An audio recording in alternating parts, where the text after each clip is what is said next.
Bueno, darle la bienvenida a todos por esta nueva reunión que eh, nos reúne aquí para hablar de un tema muy importante que está pendiente en la región, o sea, este tema de la transición energética que hoy en día pues leemos mucho. De hecho, entre ayer y hoy varias agencias de noticias han hablado del tema, de empresas que eh, están abrazando esta nueva manera de operar, de trabajar, y que para todavía mucha gente en la región desconoce un poco de este tema. Por eso es un poco el tema de traer este tema a la región.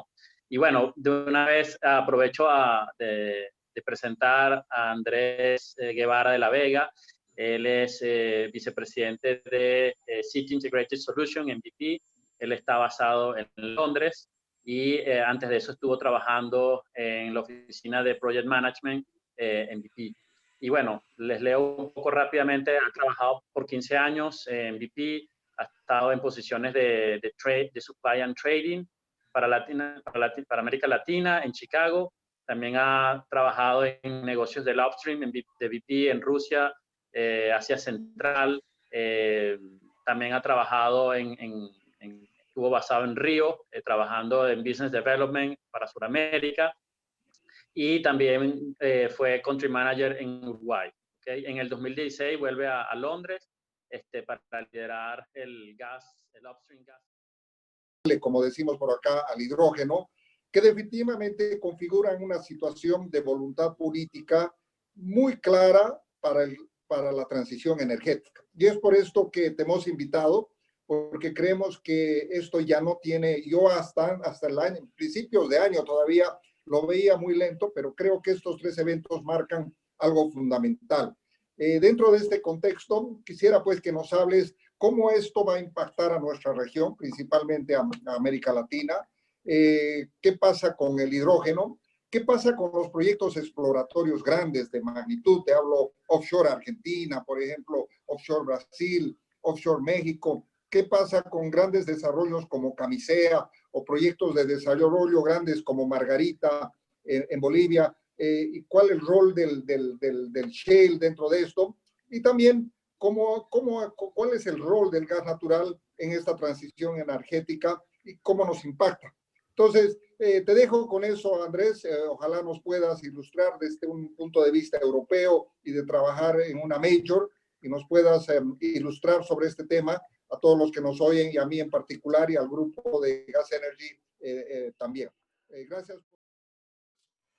Curiosamente, a partir de enero me voy a desempeñar como vicepresidente a cargo de soluciones integradas para ciudades, y la lógica, o sea, esto es un cambio radical no solo para la compañía, sino para mí también como profesional, porque la lógica de enfocarse en ciudades ahora tiene que ver con el nuevo propósito de descarbonizar al mundo, ¿no? O sea, y el tema es que las ciudades concentran al 50% de la población hoy. Ese porcentaje está aumentando, se espera que aumente en el tiempo. Sin embargo, las ciudades emiten 70% de las emisiones de gases invernaderos del mundo. Así que si queremos ayudar a descarbonizar el mundo, va a tocar trabajar con ciudades, aparte de trabajar con países, etcétera, etcétera. Antes de presentar cualquier lámina, Antero, si puedes esperar un minutico solo para no distraer, quería hablar un poquito del plan en los próximos 40 minutos, si me permiten. Yo quería simplemente compartir algunos pensamientos acerca de la transición energética y reflexiones en cuanto a cómo puede impactar a nuestra región. Y el resto del tiempo usarlo para una discusión, ¿no? Porque de antemano tengo que advertir tres cosas.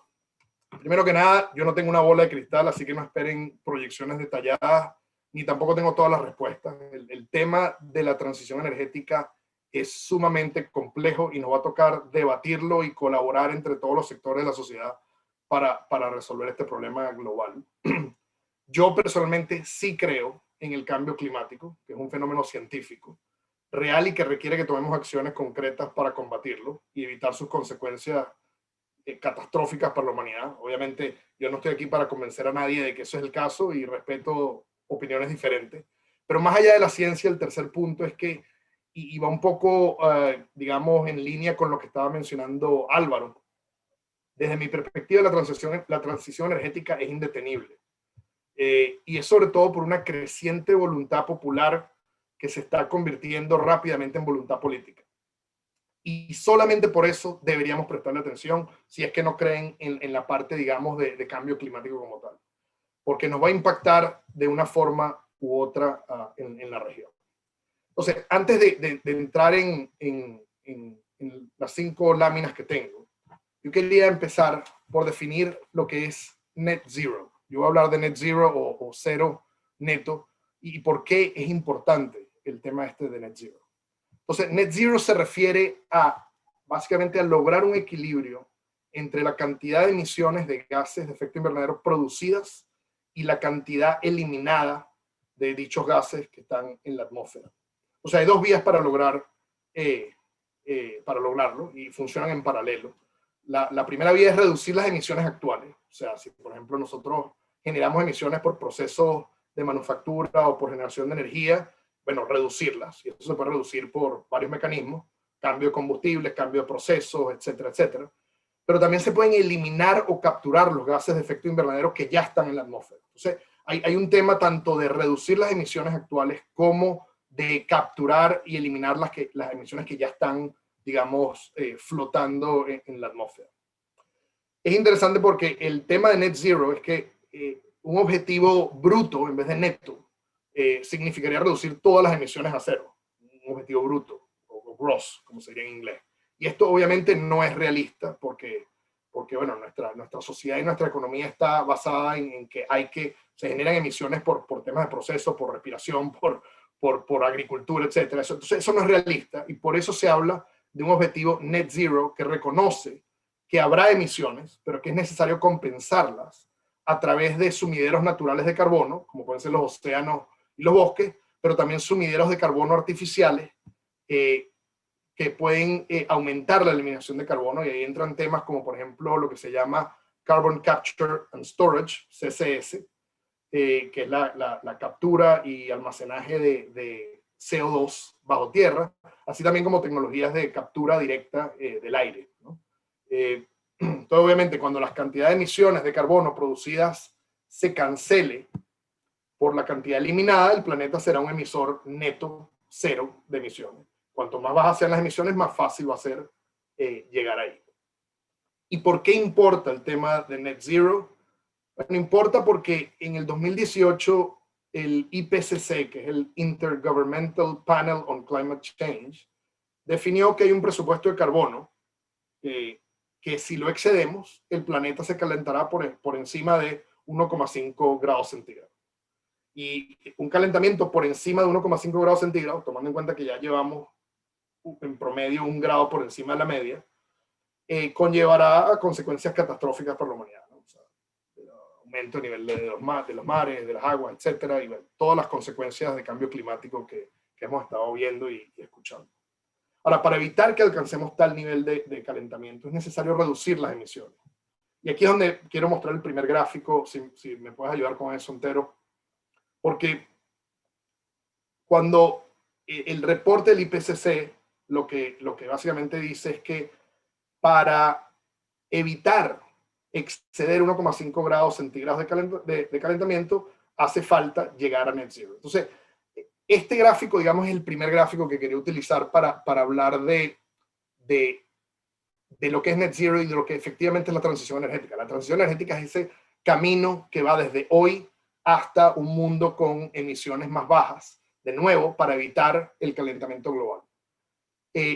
Lo que ven acá, y sin entrar en mucho detalle, es un gráfico que muestra en miles de millones de toneladas de CO2 lo que se emite en el mundo, o lo que se ha emitido en el mundo, y cómo se ven 3 escenarios diferentes de proyección de dichas emisiones, ¿no? Entonces, esas emisiones, hay 3 escenarios, digamos, hay un escenario que es el verde, que se llama business as usual, que es como que no cambia nada, todo sigue normal.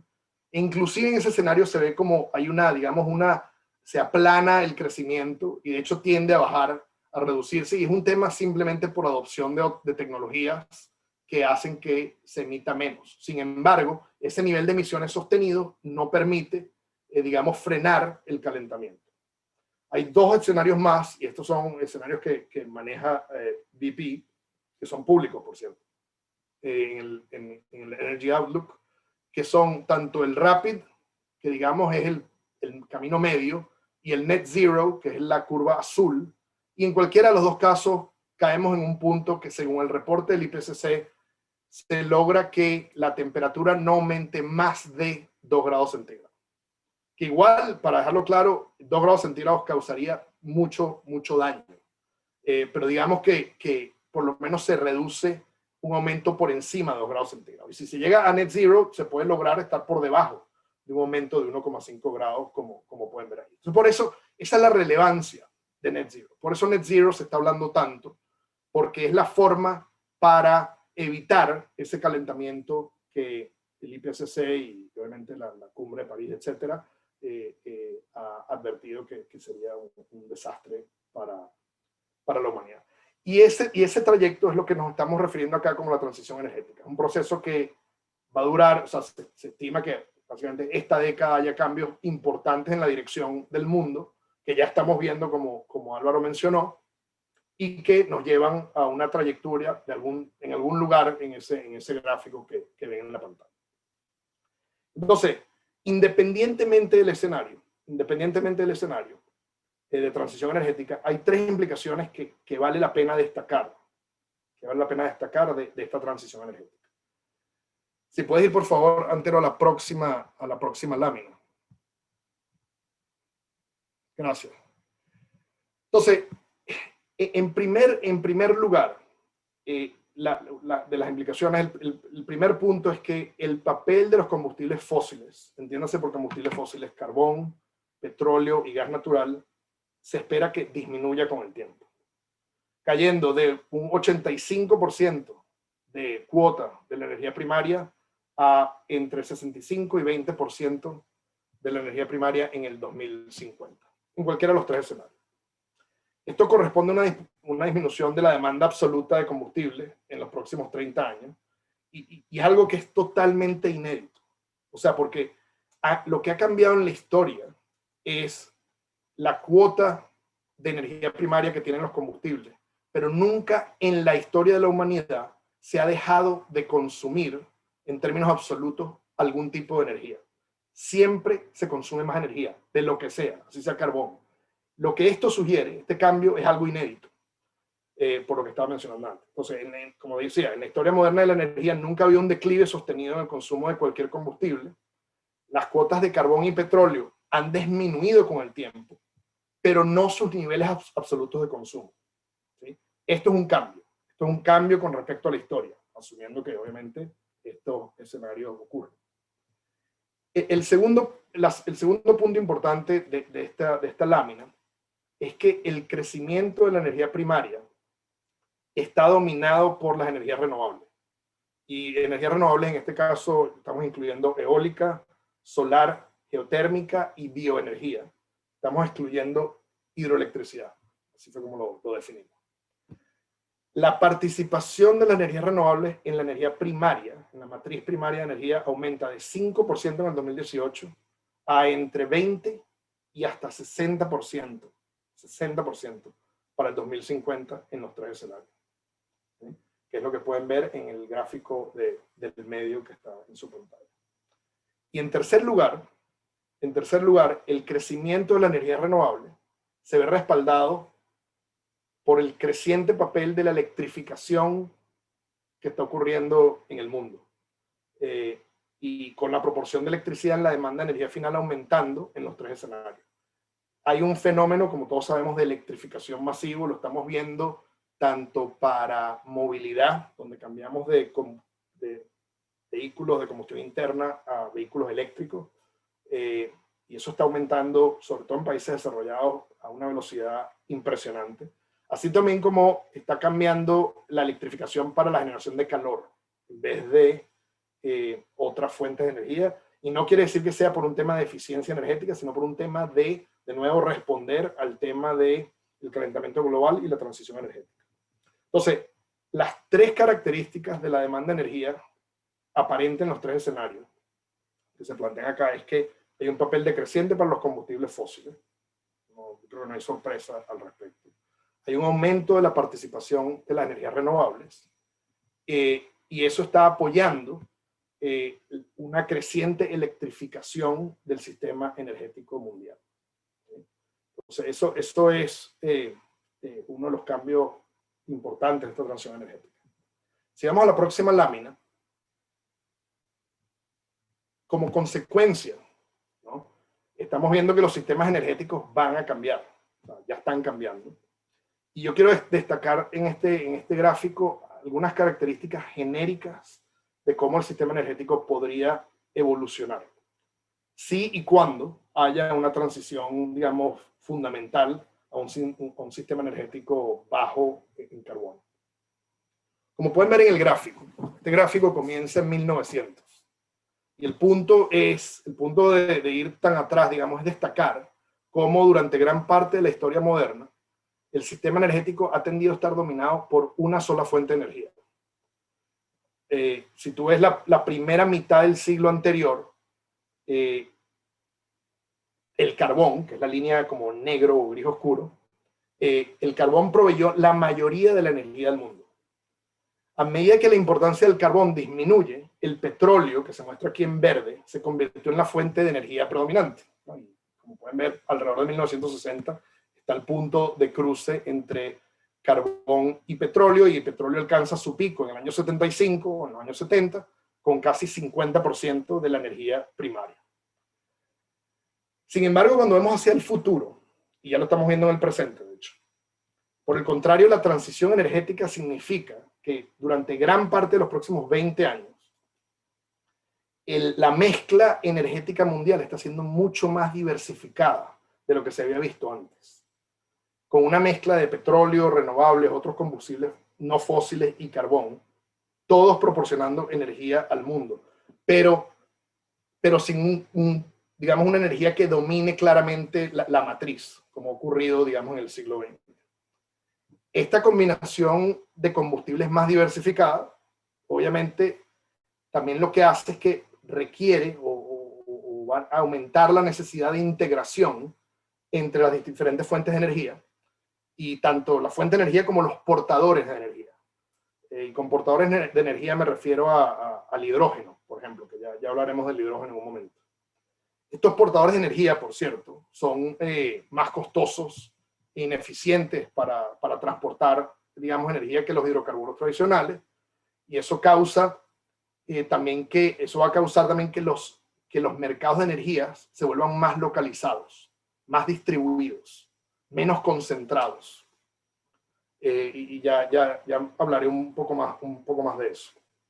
Lo otro interesante de esos próximos 20, 30 años en el futuro, de nuevo, que ya lo estamos viendo en el presente desde el punto de vista de diversificación, es que esa diversificación en la mezcla también conduce a una mayor competencia, tanto a través de diferentes formas de energía que compiten por cuotas de mercado, pero inclusive dentro de los combustibles fósiles, entre las naciones que son ricas en recursos, digamos, no renovables o hidrocarburíferos, que compiten para garantizar que sus recursos energéticos se produzcan contra un telón de fondo de caída de demanda y, por lo tanto, precios relativamente bajos. Cuando digo relativamente bajos, quiero decir que no estamos en el mundo de los $100 por barril, sino un mundo de entre 30 y 50 dólares por barril.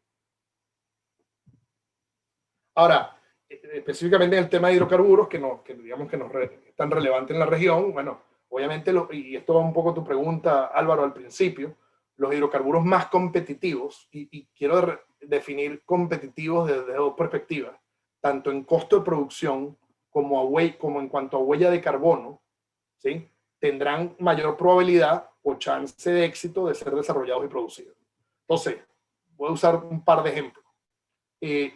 Exploración en aguas profundas versus crudos convencionales en tierra, que tienen, vamos a asumir, costos de producción más bajos. Digamos que aguas profundas van a tener una desventaja con respecto a crudos convencionales en tierra, y eso ya lo estamos viendo, cómo se están reduciendo el enfoque y los presupuestos en exploración en aguas profundas. Son un ejemplo. Otro ejemplo es el desarrollo de nuevos trenes de licuefacción de gas natural, y esto puede ser muy relevante para Argentina.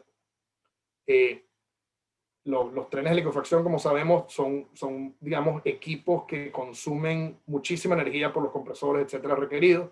Eso tiene unos perfiles de emisiones de carbono muy altos, con lo cual es difícil imaginarse muchos más trenes de licuefacción greenfield siendo desarrollados en el futuro, digamos, en el futuro. Con lo cual, infraestructura existente va a tener una ventaja versus, digamos, cualquier desarrollo nuevo.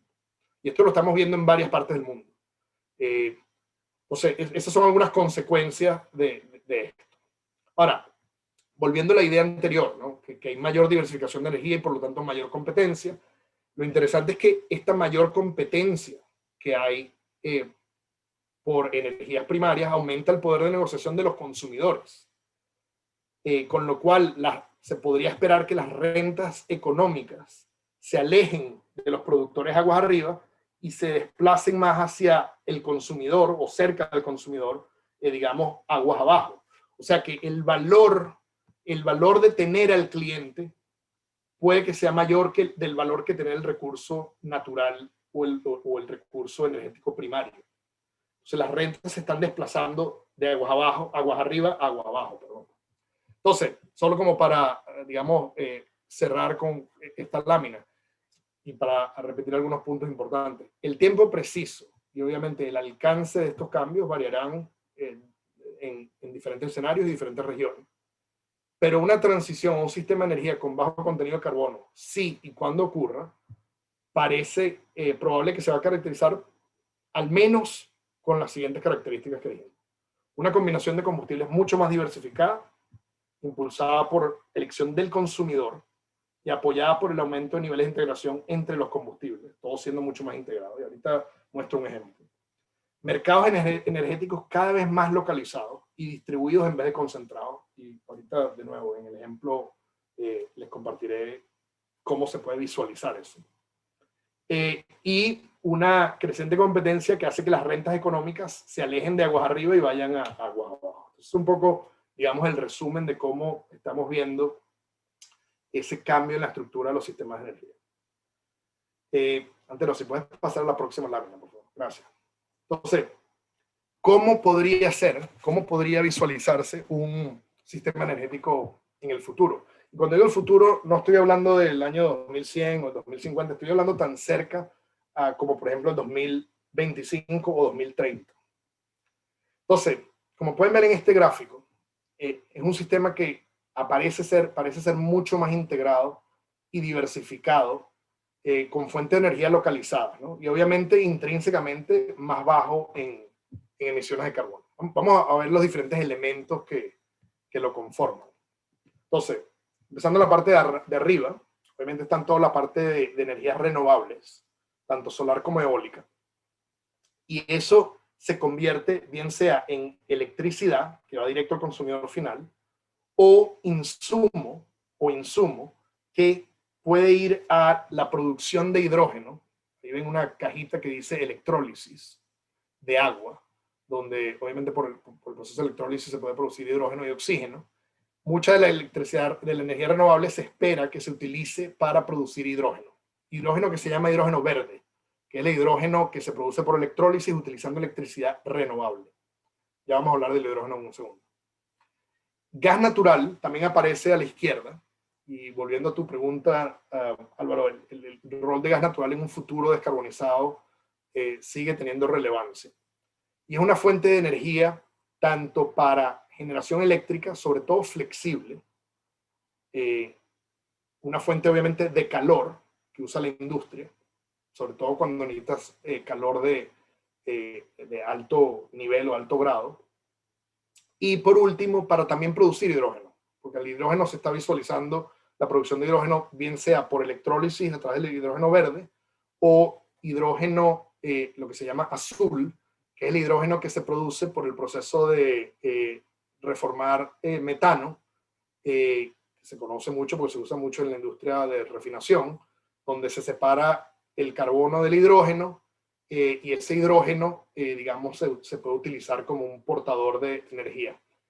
ese hidrógeno, hoy en día el hidrógeno que se produce así, el carbono se libera a la atmósfera, pero lo que se está planteando con hidrógeno azul, como pueden ver una flecha gris que captura el CO2, la C, digamos, del metano, y lo pone en un Carbon Capture and Storage System, ¿no? Un sistema de captura y almacenamiento de carbono. También más abajo ven a la izquierda todo lo que es cómo surge el tema de biomasa y desecho. Desecho y biomasa para producir tanto energía como para producir combustibles. Combustibles líquidos, porque no todos los combustibles para movilidad se van a poder descarbonizar inmediatamente. La electricidad no va a funcionar para todo, con lo cual hace falta producir combustibles líquidos, pero combustibles líquidos que a lo largo de la vida del combustible son, digamos, cero en carbono. Para dar un ejemplo, si uno hace un combustible con biomasa que durante su crecimiento esa biomasa absorbió CO2 y luego se quema por combustión, el efecto neto es que hay cero emisiones, versus quemar la misma molécula de diésel pero de origen fósil que simplemente emite, nunca absorbió CO2. Entonces, este tema está, de nuevo, yo estoy sorprendido de cómo está acelerándose todo el tema de biomasa y desecho a combustible. Entonces, lo interesante de esto es que tanto temas como desecho o temas como renovables tienden a ser mucho más localizadas, fuentes de energía mucho más localizadas, versus los grandes polos, digamos así, de producción o de oferta de energía concentrados que vemos hoy en el mundo de petróleo y gas, ¿no? Entonces, un tema que no he mencionado, todos estos elementos, como pueden ver en la base, hay todo un tema de que el sistema descarbonizado, como se visualiza a futuro, donde haya disponibilidad, se basa también mucho, o tiene un rol muy importante, todo lo que es la captura y almacenamiento de CO2 bajo tierra. ¿Sí? Y eso es básicamente inyectar CO2, hacer lo contrario que hemos venido haciendo en el último siglo, en vez de producir el hidrocarburo, digamos, inyectar ese CO2 en una piedra porosa que tenga sello, etcétera, etcétera. O sea, la misma, digamos, al contrario. El tema del hidrógeno aquí es importante porque el hidrógeno se está viendo como un mecanismo que sirve en múltiples propósitos. Obviamente es un insumo importante para industrias varias como petroquímica. Puede ser una fuente de calor, al ser quemado no genera CO2, sino que genera agua. Es un combustible que puede ser utilizado para generación eléctrica flexible cuando haga falta. Y obviamente también es un combustible para movilidad, y hay cantidad de movimiento actualmente en grandes empresas por ejemplo, sobre todo camiones, que están moviéndose hacia hidrógeno como una fuente de energía para transporte de carga pesada. Y esto ya se está empezando a ver. O sea, lo que quiero decir es que no es que esto, o sea, ya se están empezando a ver estaciones de servicio de hidrógeno en el norte de Europa, en ciertas partes de Estados Unidos, y digamos que el hidrógeno tiene toda la apariencia de que va a jugar un rol muy relevante en todo este tema. Este tipo de hubs, por llamarlo de alguna forma, ya estamos viendo, o sea, no es que esto es solamente una lámina de PowerPoint, estamos viendo que en ciertas regiones donde se incentiva la descarbonización, como por ejemplo Estados Unidos, el noroeste de Europa, Reino Unido, e inclusive en el Medio Oriente, estamos viendo cómo estos están empezando a surgir. Hay ejemplos muy concretos de esto. Hay un proyecto que lidera Equinor junto con Total y Shell que se llama Northern Lights, que es Northern Lights es un proyecto de almacenamiento de carbono en Noruega.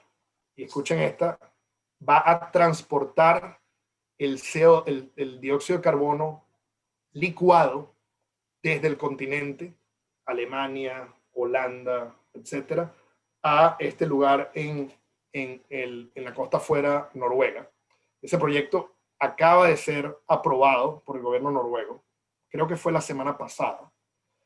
Pero eso no es el único proyecto. También hay un proyecto en el Reino Unido que se llama Teesside, que es una ciudad muy industrial, BP está operando ese proyecto. Es un proyecto donde vamos a inyectar CO2 en un yacimiento del Mar del Norte británico, y la fuente CO2 es de una planta de un ciclo combinado, pero al tú crear ese sistema ya puedes capturar las emisiones de otras industrias en la zona, puedes producir hidrógeno azul en vez de hidrógeno gris, que es el hidrógeno sin captura de carbono, y de ahí empiezas a generar todo un sistema integrado y descarbonizado. Y yo ya vi que hay un par de preguntas, pero sugiero terminar, si no les importa, me falta solo una lámina, y abrimos la conversación y el debate. Y quería ir a la última lámina, ¿no? para compartir unos pensamientos rápidos en cuanto a la región. Esta ya es la última. Como dije al principio, independientemente de que creamos o no en el cambio climático, independientemente de que pensemos que los países emergentes como los nuestros tienen o no los medios para facilitar la transición, el punto es que no podemos ignorar el tema, ya que nos va a impactar por una cuestión de interconexión global. Ya no es un tema de nosotros, es un tema de que estamos en un mundo muy globalizado. Y la verdad es que cuando uno ve que desde el reporte del IPCC en el 2018, hay 121 países de los casi 200 que ya tienen una ambición, meta o legislación, o están discutiendo ser net zero. 121 países del mundo ya lo tienen. Ya hay 49% del PIB mundial se genera por países que ya tienen el objetivo net zero. O sea, mitad de la economía mundial ya tiene un objetivo net zero. Y yendo más allá, países como Suecia, Reino Unido, Francia, Dinamarca, Nueva Zelanda, Hungría, China, muy recientemente, como dijo Álvaro, Japón y Corea del Sur, no solo tienen una meta, es que han legislado para hacer net zero a más tardar en el 2050. O sea, es una ley en esos países. Y va más allá de países, va más allá de países. Ya casi 200 ciudades que concentran gran parte de la población mundial, ya han declarado su propia meta para hacer net zero. Y eso viene acompañado de regulaciones. O sea, eso no es que viene, eso tiene dientes, y dientes que muerden. Viene con regulaciones que son más restringentes, como por ejemplo, prohibición de construcción, de nuevas construcciones con calentadores a gas, lo estamos viendo en California. Prohibición de venta de vehículos de combustión interna después de 2030. En Europa está pasando eso ya. El Reino Unido lo declaró hace como unas semanas. Impuestos al carbono, por ahora localizados, pero no les extrañe que veamos impuestos fronterizos al carbono y a las importaciones de otras regiones. El tema net zero va más allá de países o ciudades. Grandes corporaciones también se han sumado a esta ola. O sea, aparte de empresas como BP, acereras como ArcelorMittal, Cemex, la cementera, aerolíneas como Delta Airlines, Microsoft, Amazon, Unilever, Repsol, Shell, Oxy, Citibank, Ernst & Young, PwC, son algunas de las empresas que han prometido a sus empleados, consumidores y accionistas y acreedores ser net zero. Airbus, por ejemplo, inclusive anunció que va a tener su primer avión de hidrógeno para rutas de corto y mediano alcance en el año 2035. O sea, no es que estamos, eso es 15 años de distancia o menos. Y va más allá de eso. Empresas financieras, gobiernos, entes multilaterales también están comenzando a anunciar limitaciones muy concretas, muy serias, para financiar proyectos que no sean verdes. Entonces, ¿qué quiere decir todo esto para nuestra región? Y de nuevo, más allá de que tengamos o no los medios, de que creamos o no creamos en la transición energética, en el calentamiento global. El punto es que como región que requiere generar ingresos a través de exportación de bienes y servicios, como cualquier otra, hay un tema de acceso a mercado. Hay un tema de reputación, hay un tema de regulaciones que vienen, de impuestos que vienen, que ya están ocurriendo. Entonces, si queremos tener acceso a mercados como economías, y estos son mercados más allá del tema de energía, hablo en general, es fundamental tomarse en serio este tema porque hoy en día ser net zero puede que sea una ventaja competitiva, pero puede ser que en 10 años ya no sea un tema de ventaja competitiva, sino que sea una licencia requerida para operar o necesaria para operar. En estos días, como anécdota, estaba conversando con una empresa acerera bastante grande y nos dicen que con sus clientes, que son, por ejemplo, entre otros fabricantes de vehículos, les están exigiendo que presenten planes para asegurarse que van a producir acero bajo en carbono, me refiero en cuanto al proceso y las emisiones de carbono asociadas, para asegurarse que ellos también pueden vender sus vehículos como vehículos que son, digamos, no net zero, pero low carbon, o green cars, ¿no? Más allá de que aparte de que sean eléctricos, que las partes de dichos vehículos son producidas con procesos de bajo carbono. El acceso a financiación, como pueden ver aquí en la lámina, es otro tema importantísimo para el mercado emergente. Cada vez estamos viendo más que hay condiciones en el proceso de procura, en procesos de financiación, donde la huella de carbono se vuelve relevante. Hay un tema de ser parte de la comunidad internacional, o sea, el proceso después de la cumbre de París en el 2015, claramente fue un punto de inflexión fundamental. Como dijo Álvaro, hay países que están ya, digamos, cementando ese cambio de dirección, y si quieres estar en la movida, tienes que estar en este tema para no convertirte en alguien excluido. Y obviamente, independientemente de si eres productor o consumidor o importador de energía, vas a tener que ajustar tus regulaciones. Como hablamos antes, la transición energética va a tener un boom de renovables. Eso quiere decir que la flexibilidad va a tener un valor muy importante, el gas va a jugar un rol importante. Nuestras regulaciones en nuestros sistemas, digamos, energéticos y regulatorios van a tener que compensar para asegurar que exista esa flexibilidad a través del gas natural. Obviamente, aparte de eso, va a tener que incentivar renovables. Ahora, si vamos más allá y pensamos en países productores de energía, digamos, fósiles en nuestra región, bueno, hay un incentivo a maximizar y acelerar la producción de hidrocarburos lo más rápido que se pueda. Lo lógico, lo estamos viendo en varios países productores, tanto de la OPEP como no OPEP. Eso implica que hay que adaptar los marcos regulatorios para mantenerse relevante. Y esa relevancia no solo es un tema de acelerar la producción de hidrocarburos y maximizar la producción en el corto y mediano plazo, sino que también incluir temas, por ejemplo, como que la captura y almacenamiento de carbono, el CCS, el Carbon Capture and Storage. ¿Por qué? Porque no es descabellado pensar que países que hoy producen hidrocarburos se conviertan en los almacenadores de CO2 del mundo y cobren por eso. Obviamente hace falta términos fiscales competitivos para lograr que se maximice la producción en el corto y mediano plazo, incentivar las energías renovables, etc. Al mismo tiempo, para los países importadores de energía en la región, pensando, no sé, en Chile o en Centroamérica, etc., hay que adaptar digamos, los marcos regulatorios para lograr independencia energética y diferenciación en el mercado internacional, ¿no? Porque, de nuevo, un país que sea verde va a tener posiblemente un premium, así como los productos orgánicos tienen un premium cuando uno va al mercado a comprar productos orgánicos versus productos no orgánicos en el mercado. Y eso va a tener mucho que ver con incentivar energías renovables, sobre todo, y verdes, ¿no? Entonces, bueno, esos son algunos pensamientos. Obviamente esto no es exhaustivo, no son todas las respuestas, pero es lo que quería compartir con el grupo acá y nada, abrirlo a discusión. Veo que hay un par de preguntas acá en el chat, y déjenme, si no les importa Andrés, comenzar. Adelante. Andrés, si quieres, Álvaro va a hacerte unos comentarios y unas preguntas. Empezamos por Álvaro, si quieren. Ok, dale. Andrés, gracias.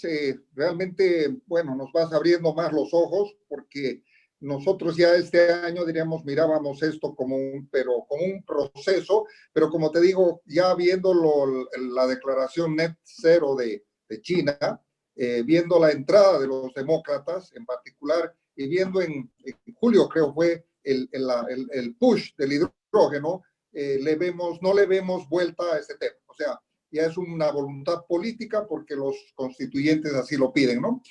Quiero que me hagas una referencia antes de pasarte a los demás.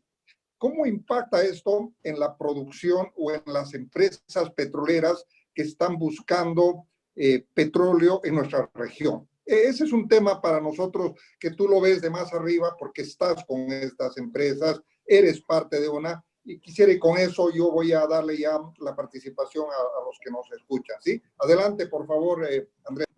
Sí, rápidamente.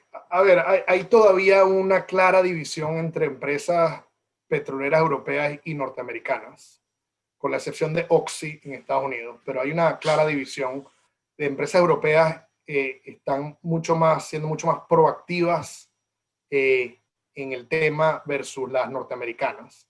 A ver, nadie está diciendo que el petróleo se va a acabar, porque al final del día también hay petróleo que se consume para fines, digamos, de no combustión, o sea, industria petroquímica, como insumo de industria petroquímica, pero sin duda se está viendo una caída en la demanda en los próximos 30 años, lo cual impacta los planes de exploración. Entonces, estamos viendo unos recortes importantísimos de exploración, estamos viendo anuncios importantes en cuanto a cambios de portafolio, donde se reducen o se venden activos, digamos, petroleros para dedicar esos recursos a invertirlos en energías que sean, digamos, renovables o verdes o proyectos diferentes a petróleo y gas. Entonces, se está viendo una reducción importante de recursos, tanto humano como financiero, en la actividad exploratoria. Como decía, yo creo que cosas, oportunidades de alto costo con una huella de carbono alta van a ser mucho menos competitivos en un mundo que va a tener menor, digamos, capital disponible. Lo estamos viendo, o sea, pero de nuevo, quiero reiterar que hay una clara división entre Estados Unidos, no digo Estados Unidos, sino empresas norteamericanas, con algunas excepciones, y empresas europeas. Pero bueno, ya veremos. Gracias, Andrés. Voy a leerte la primera pregunta. ¿Cuál es la ventaja de producir hidrógeno con energía renovable y no utilizar esa energía directamente, ya que la energía para producir hidrógeno es muy alta?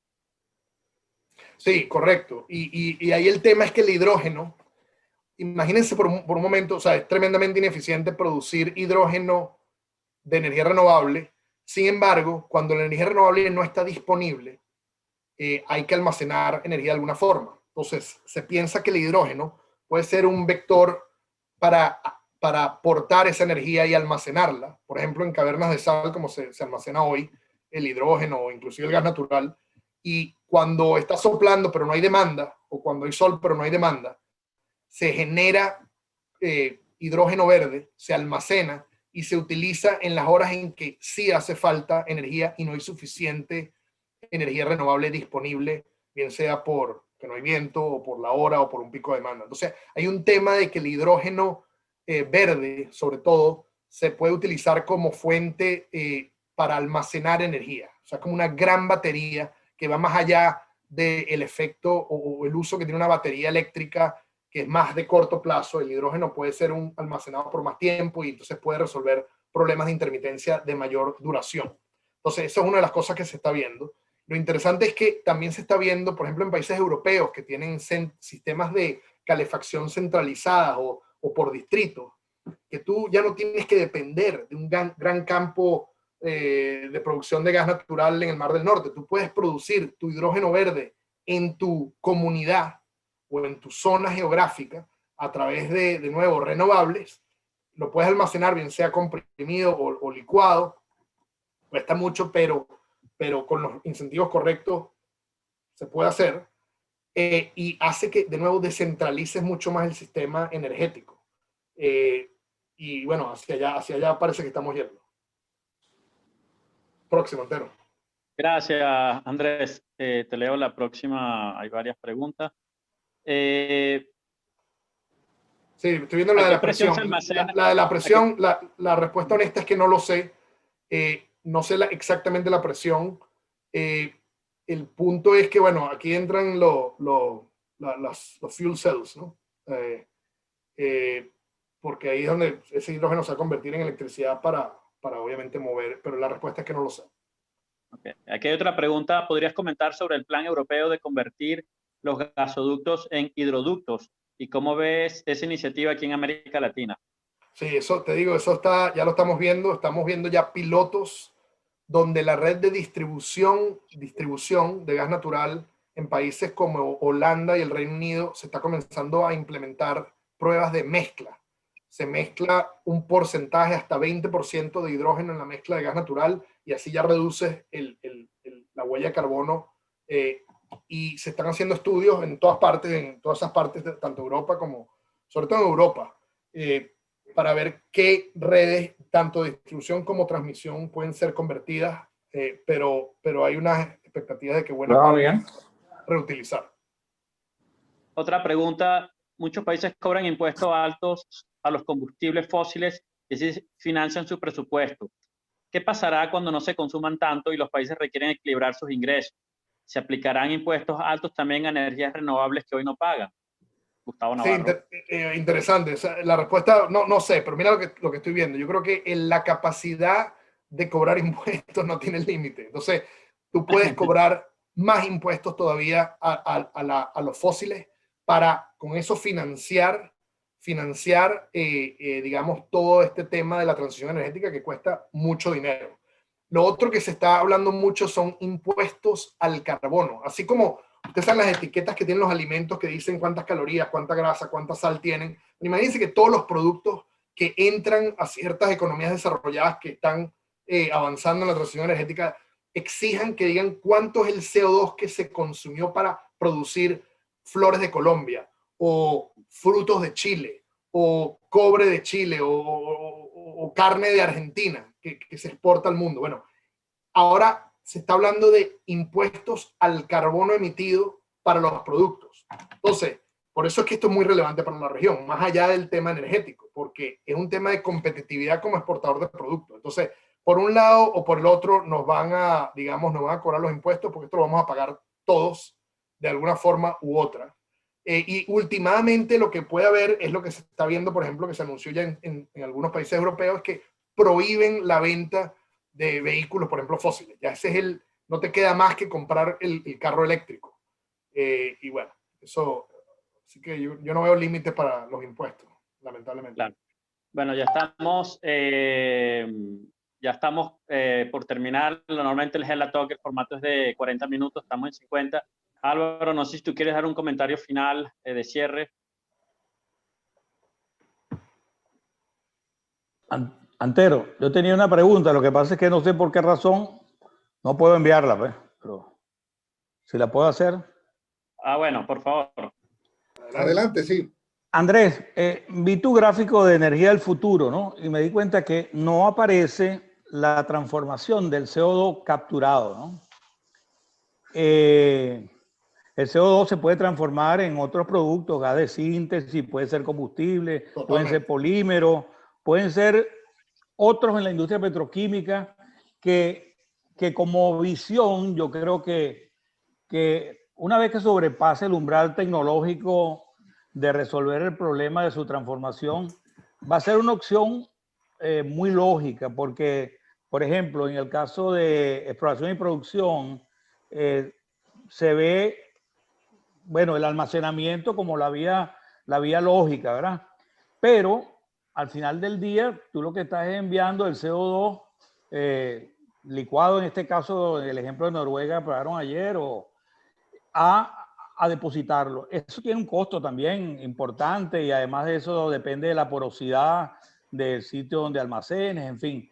A mí me luce que en el tiempo la transformación del CO2 va a cobrar un segmento bien importante. Tú no lo pones en el gráfico. Domingo, tienes toda la razón. Tienes toda la razón. Y eso va muy atado a este concepto de economía circular. Entonces, el CO2 se captura y se almacena o se captura y se reutiliza. Y se vuelve a capturar y se vuelve a reutilizar. Y entramos en economía. Tienes toda la razón. Yo creo que los combustibles sintéticos, de cierta forma, en el gráfico,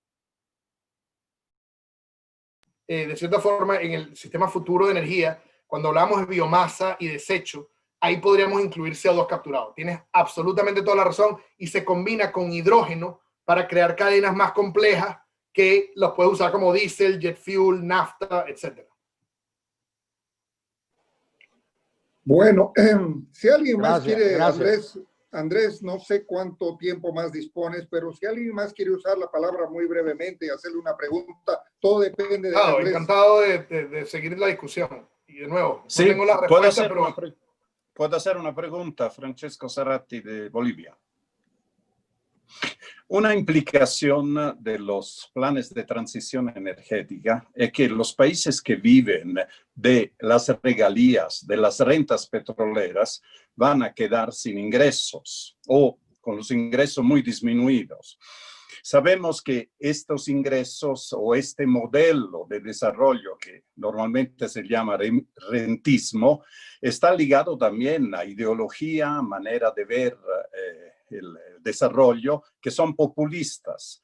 ¿Usted cree que la transición energética va a tener efectos también sobre las ideologías? Mira, yo no tengo la menor duda. Una de las cosas que estábamos hablando antes es que si uno, de nuevo, si creemos parte de esto que conversamos hoy, los sistemas de energía van a ser mucho más distribuidos, más localizados. O sea que puede haber mucho más independencia energética de lo que hay o lo que hubo en el siglo XX. Cuando yo pienso en lo que hacen países del Golfo Pérsico, que llevan haciendo décadas, de diversificarse, de convertirse en centros de servicios, centros financieros, centros de turismo. Cuando yo veo que Saudi Aramco, Arabia Saudita, el país más cerrado en el tema de aguas arriba, hace un IPO para vender parte de su compañía. Es lo mismo que decir, yo no sé si voy a recibir el dinero mañana, así que prefiero recibirlo hoy.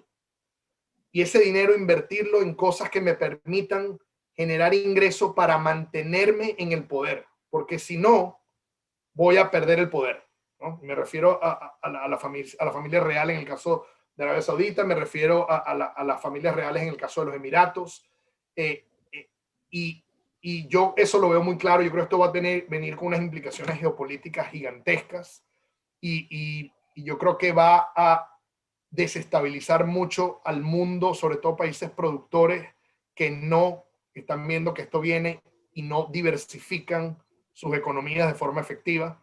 También estoy viendo que países como China van a concentrar un poder. Si bien la OPEP en el siglo XX concentró el tema petróleo desde el punto de vista de oferta, China se ha convertido en el referente, por ejemplo, en energía solar. Es el productor sin ninguna discusión de paneles solares de menor costo en el mundo.